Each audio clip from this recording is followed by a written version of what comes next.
Doctor Mohammad Yunus সরকার কতটুকু মেধাবী সেটা আপনাদেরকে এক্সাম্পল হিসাবে বুঝিয়ে দিচ্ছি। সেটা হচ্ছে কিছুদিন আগে বা দু একদিন আগে যে প্রাথমিক বিদ্যালয়ের শিক্ষকরা আন্দোলন করেছিল, সেটা কিন্তু ডক্টর ইউনূস মোহাম্মদ সরকার মেনে নিয়েছে এবং কি আন্দোলনকারীদেরকে বিভিন্ন জেলায় বদলি করা হয়েছে। ওদের যে বেতন বাড়ানোর দাবি ছিল সেটা সরকার পূরণ করেছে এবং আন্দোলনকারী যে শিক্ষক তাদেরকে বিভিন্ন জেলায় বদলি করা হয়েছে। কিন্তু সরকার আপনার কাছে মাথা নত করে নাই, আপনি সরকারের কাছে মাথা নত করছেন।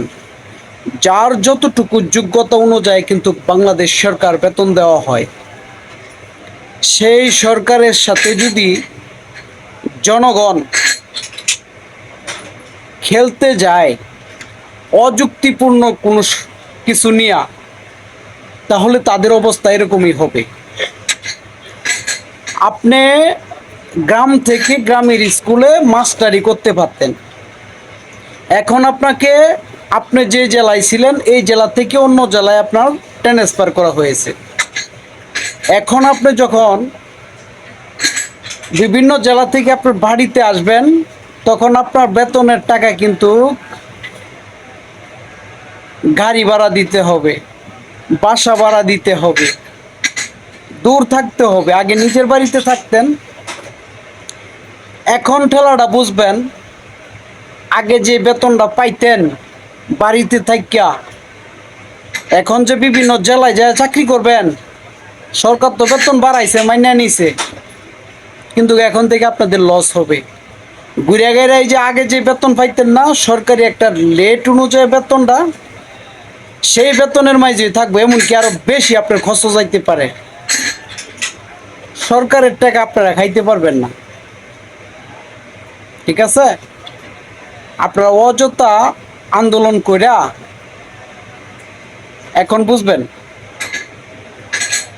এটা হচ্ছে সরকারি মেধা। সরকারের সাথে আসলে কেউ পাল্লা দিবেন না।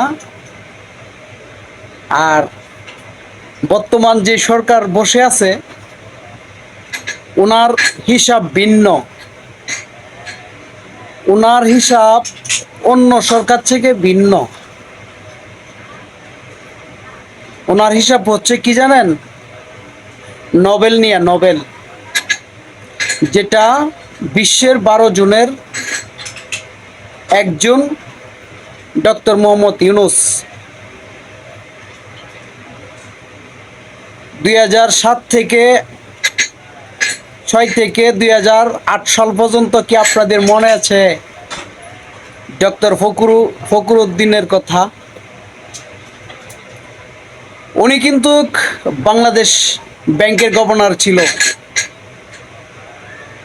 বাংলাদেশের ভিতরে কত পরিমাণ দুর্নীতি হতো সেই বাংলাদেশ ব্যাংকের গভর্নর একমাত্র জানতো। সেই বাংলাদেশ ব্যাংকের গভর্নর ডক্টর ফখরুদ্দিন যখন ক্ষমতায় বসে একবারে বেকা দেশ সোজা বানায় আলাইছিল। এমন কোনো নেতা নাই, নেত্রী নাই এই সরকার যে টাইট না করছে। কারণ ওই লোকটা ছিল বাংলাদেশ ব্যাংকের গভর্নর। এমপি মন্ত্রী তাদের অত্যাচার অনেক সহ্য করছে। তার ফলে এই বেড়া